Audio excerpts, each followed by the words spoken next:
Hello friends, मेरा नाम रंजीत सिंह। स्वागत है आपका आपके अपने यूट्यूब चैनल खालसा कंप्यूटर पर। आज का हमारा ये टैली प्राइम का क्लास 11 वीडियो है, जिसमें हम सीखेंगे ट्रायल बैलेंस कैसे बना सकते हैं। और पिछली वीडियो में हमने अप्रैल मंथ की टोटल एंट्रीज जो थी इन्हें सॉल्व किया था, और साथ ही साथ हमने इन सभी एंट्रीज को टैली प्राइम सॉफ्टवेयर के अंतर्गत यहाँ पे इंटर्ड भी किया था।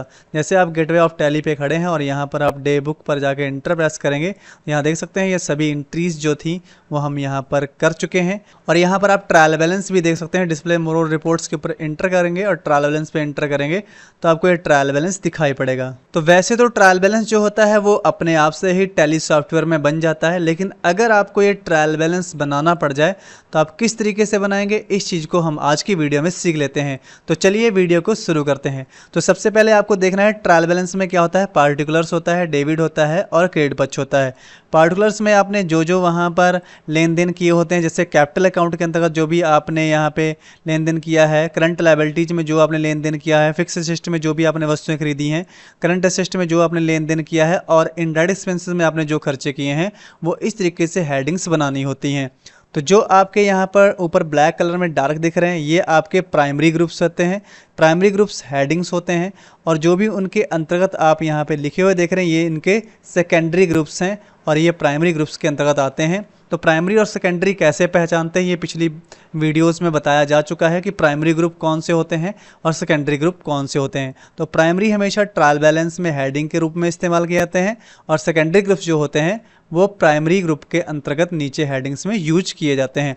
अब ये पूरा जो लेखा जोखा है इसे हम अपने हाथों से करने वाले हैं। तो चलिए, जैसे कि यहाँ पर हम विनवर्ड पे चलते हैं, तो यहाँ पर मैंने एक हुलिया बनाया है ट्रायल बैलेंस का। देखिए, मैंने उसी तरीके से कैपिटल अकाउंट में पैसा लगाने वाले थे रंजीत सिंह, और विड्रॉ करके निकाला था उन्होंने पर्सनल यूज के लिए। करंट लायबिलिटीज में कुछ उधारी जो थी वो सिंडिकेटर में रखेंगे। जो एडवांस पैसा हमने लिया था वो एडवांस फ्रॉम कस्टमर में रखेंगे। जो हमने फिक्स असेस्ट वस्तुएं खरीदी थी वो सारी मैंने यहाँ पे लिख ली हैं। करंट असेस्ट में आपका जो भी आपने एडवांस सिक्योरिटी ली हो, कैश जो भी आपने लेन देन किए हो, जो भी आपने बैंक से लेन देन किया हो वो यहाँ पे देंगे, और साथ ही जो आपने एक्सपेंसेस किए हैं वो यहाँ पर देंगे। तो इनको हम अपनी एंट्री जो हमारे पास हैं उनसे सॉल्व करने के लिए इनका इस्तेमाल करेंगे। तो जैसे आपको ये मैंने पीडीएफ कल की वीडियोस में दी थी, वहाँ से आप इसे डाउनलोड कर सकते हैं। अगर आपने पिछली वीडियो देखी है तो आप इन सभी एंट्री को बड़ी अच्छे से जानते होंगे। तो देखिए, जैसे कि यहाँ पर लेजर रंजीत सिंह का बना था, अंडर कैपिटल अकाउंट है, और वहाँ हमारे ट्रायल बैलेंस में कैपिटल अकाउंट की कैटेगरी में कौन आ रहे हैं उनको हमें देखना है। तो रंजीत सिंह है, 3 लाख रुपये से किस साइड है, क्रेडिट साइड है, तो हमें इसमें आना है। यहाँ पर टॉप में हम यहाँ पर चलते हैं, और रंजीत सिंह है और इनके क्रेडिट साइड यहाँ पर हमें लिखने हैं 3 लाख रुपए। तो हम यहाँ पर लिखते हैं 3 लाख रुपए इस तरीके से। उसके बाद हम फिर से अपनी एंट्रीज में जाते हैं और देखेंगे यहाँ पर कि हमने ऐसा कौन सा लेजर है जो कैपिटल अकाउंट के अंतर्गत बनाया है। तो इन सभी को इस तरीके से हम देखते हुए चलते रहेंगे। जैसे एसबीआई का बैंक अकाउंट में है, सिक्योरिटी डिपॉजिट जो है डिपॉजिट असेस्ट है, यहाँ पर ये सारे फिक्स असेस्ट हैं। इस तरीके से अगर आप जाएंगे तो इन सभी सवालों को जब चेक करेंगे तो यहाँ पर आपको फिर से एक लेजर दिखाई पड़ेगा विड्रॉ का, जिसका अंडर कैपिटल अकाउंट है। तो यहाँ हमें देखना है विड्रॉ किस साइड है, डेबिट साइड है। तो ये 7500 रुपये जो हैं ये हमें यहाँ पर अपने ट्रायल बैलेंस में विड्रॉ के सामने डेबिट साइड में 7500 रुपये लिख देने हैं। अब हमारे करंट लायबिलिटीज देखते हैं, जो हमारे चालू दायित्व हैं, जहाँ जहाँ हमने कर्जा ले रखा है। तो सन्ड्री क्रेडिटर्स जो हमारे हैं इनको हम चेक करेंगे। तो इसके लिए फिर से हम एंट्री में चलते हैं, और हमें फिर से अपनी पहली एंट्री से ही इस बात को शुरू करना है। तो देखिए, जैसे कि कैपिटल अकाउंट के रंजीत सिंह को हम कर चुके हैं, और कैश का लेन देन कैश में करेंगे, तो इस सवाल में कोई ऐसा नहीं है सिस्टम। फिर अगले वाले सवाल में देखिए फिक्स असेस्ट है कंप्यूटर। तो जब कंप्यूटर की बारी वहाँ पर आएगी तब हम इस सवाल से इसे देख लेंगे, और कैश भी इसमें लेन देन में नहीं देखना है। बैंक वाला बैंक में जाएगा, इसलिए इसे भी यहाँ से छोड़ देते हैं। उसके बाद सिक्योरिटी डिपॉजिट में जाएगी, यहाँ इसे भी छोड़ देते हैं। फिर से फिक्स असेस्ट आया है, इसे भी छोड़ देते हैं। फिर उसके बाद यहाँ पर डिपॉजिट असेस्ट आया है, इसे भी छोड़ देते हैं।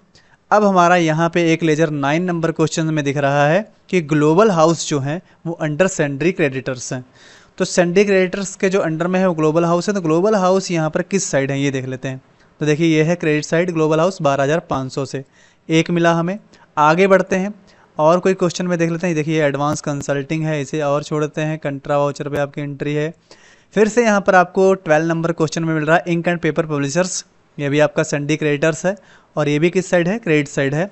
तो 6000 ये, तो 12,500 वो, 6000 ये आपके हो गए 18,500। और आगे एंट्री में देख लेते हैं, तो अब और आगे नहीं बचा है। तो अब हम फिर से यहाँ पे चलते हैं अपने ट्रायल बैलेंस में और सन्ड्री क्रेडिटर के आगे हम लिख देते हैं 18,500। फिर उसके बाद है एडवांस फ्रॉम कस्टमर, जहाँ पर हमने एडवांस पैसे लिए हों। फिर से एंट्री में चलते हैं और पहले क्वेश्चन से ही शुरू करते हैं। तो देखिए पहला वाला फिर से वही कैपिटल था, दूसरा फिक्स एसेट था, तीसरा बैंक अकाउंट था। फिर उसके आगे है आपका सिक्योरिटी डिपॉजिट, जो डिपॉजिट एसेट है नहीं, जो करंट एसेट में जाएगा।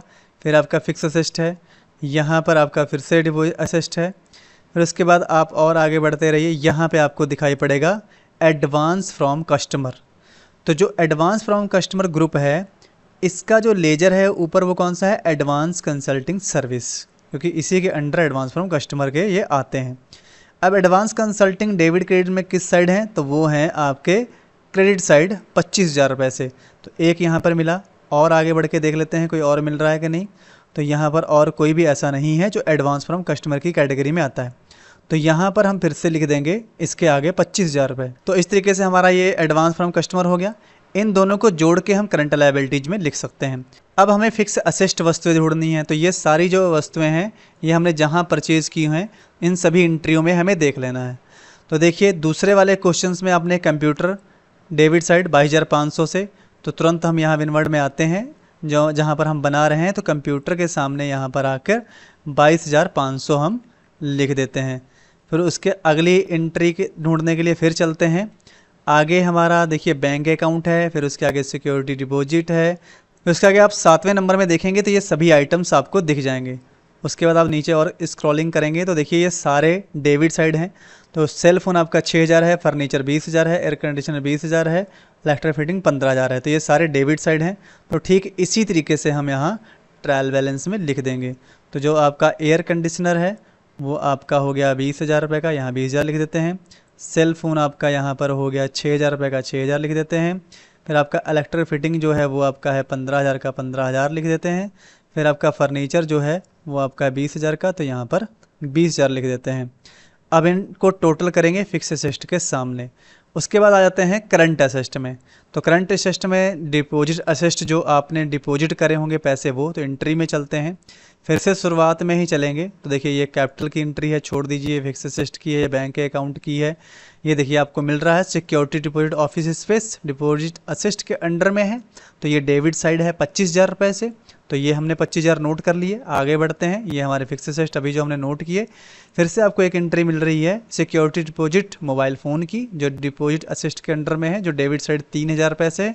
तो वहाँ पर आपके 25,000 और यहाँ आपके 3,000, यानी आपके हो गए अब 28,000। तो और आगे बढ़ते हैं और देखते हैं कोई ऐसी एंट्री हमारे पास मिल जाए जो अंडर डिपॉजिट असिस्ट हो। तो ऐसी कोई नहीं है। तो हम यहाँ पर आते हैं और डिपॉजिट असिस्ट के सामने यहाँ पर हम लिख देते हैं 28,000। अब हमें निकालना है कैश इन हैंड। तो कैश इन हैंड में सभी कैश देखे जाएंगे जो भी हमने लेन देन में कैश यूज किए होंगे। तो अपनी एंट्रीज़ में चलते हैं। तो यहाँ पर देखिए जो आपका कैश सबसे पहले क्वेश्चन में दिख रहा है वो डेबिट साइड 3 लाख रुपए से है। तो हम अपना कैलकुलेटर फ़ोन में उठाते हैं और यहाँ पर 3 लाख नोट कर लेते हैं। आप सब लोग भी नोट करिए मेरे साथ साथ। तो मैंने यहाँ पर 3 लाख रुपए नोट कर लिए। उसके आगे हमारे पास अगला जो कैश है वो क्रेडिट साइड है। ध्यान रखिएगा पहला डेबिट है तो अगला वाला क्रेडिट है, तो हम क्या करेंगे इसे घटा देंगे अभी जस्ट यहीं पर। तो 3 लाख से मैंने माइनस कर दिए 22,500। उसके बाद आगे बढ़ते हैं। फिर देखिए हमारा जो क्रेडिट साइड कैश है वो है 1 लाख रुपए।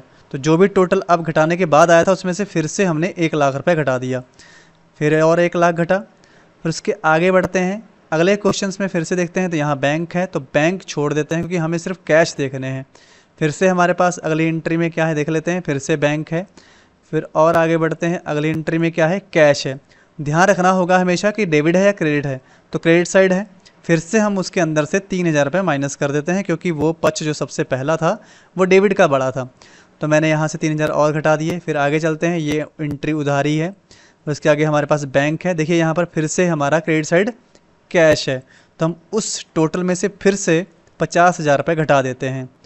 अब घटाने के बाद और आगे जो बैलेंस बना है उस पर खड़े हो जाते हैं और आगे स्क्रॉलिंग करते हैं कोई और कैश निकला हो। देखिए यहाँ पर फिर से 7,500 रुपये कैश निकला है।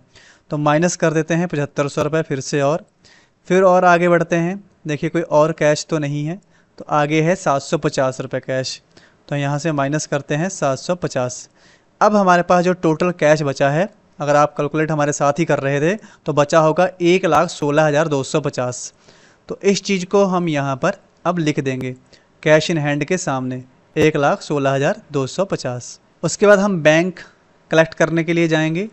तो बैंक के लिए फिर से हम अपनी एंट्रीज़ पे आ जाते हैं, फिर से पहले क्वेश्चंस पे चलते हैं। तो देखिए यहाँ पर रंजीत सिंह और कैश दोनों का लेन देन हम वहाँ पर ले चुके हैं। यहाँ पर कंप्यूटर कैश इन दोनों का भी लेन देन वहाँ पर ले चुके हैं। यहाँ पर कैश को ले चुके हैं लेकिन बैंक को अभी हमने नहीं लिया था, तो 1,00,000 रुपये से डेबिट है।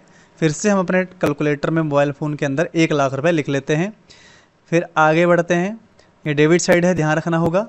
फिर उसके बाद क्रेडिट साइड है SBI बैंक 25,000, उसी में से माइनस कर देते हैं 25,000। अब हमारे पास 75,000 बैलेंस बचा। फिर आगे और बढ़ते हैं। फिर उसके बाद हमने यहाँ पर 61,000 रुपये का और एक चेक दिया है, तो माइनस फिर से कर देते हैं 61,000। अब हमारे पास सिर्फ 14,000 रुपये बैलेंस बचा है। फिर और आगे बढ़ते हैं, ये कैश है। और आगे बढ़ते हैं, यहाँ पर हमारे पास फिर से बैंक। अब देखिए डेबिट साइड है, तो डेबिट साइड है तो जोड़ देंगे, प्लस लगाएंगे और 25,000 कर देंगे। अब मेरे पास 39,000 बैलेंस हो गया। फिर और आगे बढ़ते हैं, देखिए यहाँ पर फिर से डेबिट हुआ 50,000 रुपये, यानी मेरे बैंक में और जमा हुआ, तो प्लस कर देते हैं फिर से 50,000 रुपये। अब मेरे पास 89,000 बैलेंस हो चुका है। और आगे बढ़ते हैं, देखिए और कोई बैंक का चेक हमने कहीं दिया नहीं दिया, तो इसका मतलब है कि अब हमारा जो लास्ट बैलेंस है वो 89,000 रुपये है, वो हम यहाँ पे लिख देंगे। उसके बाद है ऑफिस मेंटेनेंस।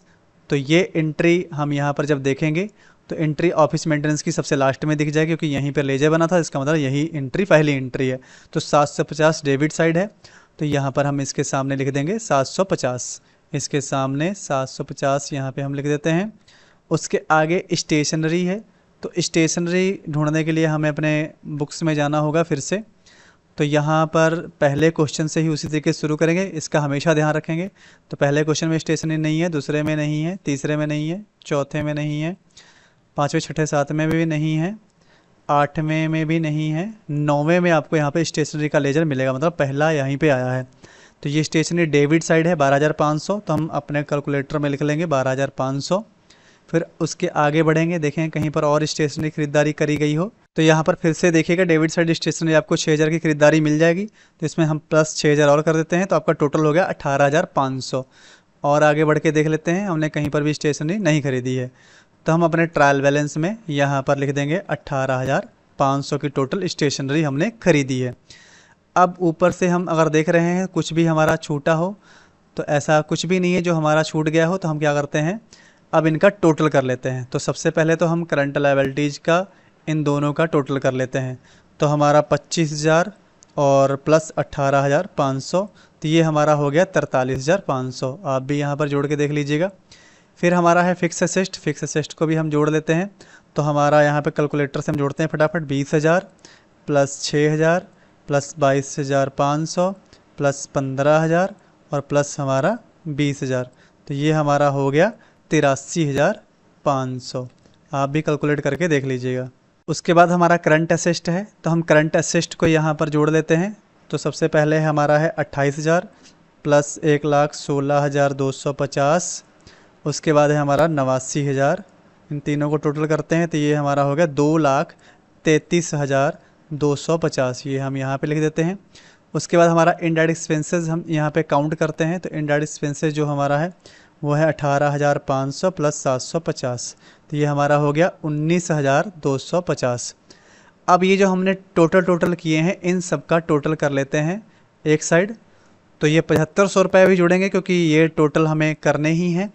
तो सबसे पहले लिखते हैं 7,500, फिर लिखते हैं 83,500, फिर उसके बाद हमारा जो अगला करंट असेस्ट का है वो है 2,33,250, और उसके बाद हमारा जो इनडायरेक्ट एक्सपेंसेस है वो है प्लस 19,250, तो ये हमारा हुआ 3,43,500, ये हमारा यहाँ पे आ गया। अब इस साइड हम देख लेते हैं, तो इस साइड अगर हम देखते हैं तो सीधा 3 लाख यहाँ पे लिखा हुआ है और 43,500 यहाँ लिखा हुआ है, तो इसका मतलब ये भी हमारा राइट है।